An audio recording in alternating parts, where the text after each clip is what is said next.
In today's video, I'm going to teach you how to add a collection in a circular carousel slider on Shopify.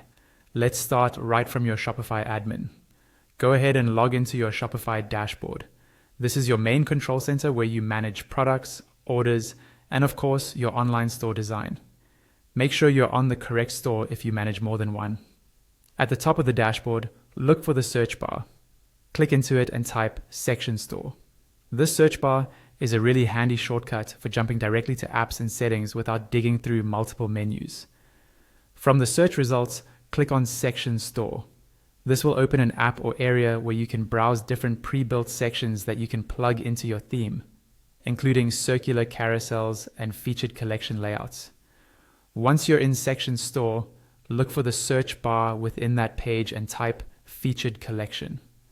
This will filter the available sections to show you designs specifically meant to showcase products from a collection, often including carousel-style layouts. You're looking for a circular carousel design that matches the look and feel of your brand. Browse through the options and click on the one you like. Take a moment to preview the layout, the style of the product images, and how the navigation works. It's worth choosing something that not only looks good, but also fits neatly with the rest of your homepage or collection pages. When you found the section you want to use, click on Purchase Now. Shopify will guide you through the standard purchase or charge flow. You'll then see a confirmation screen where you need to approve the charge. Go ahead and click Approve. Make sure you're comfortable with the pricing before you confirm, as this will be added to your Shopify bill.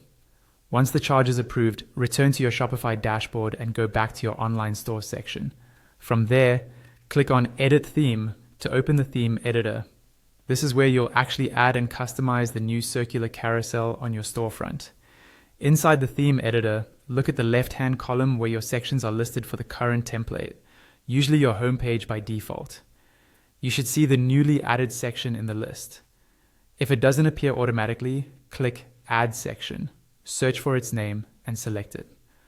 Once added, you can choose which collection to feature, tweak the content and design settings, and then save your changes to publish the circular carousel slider on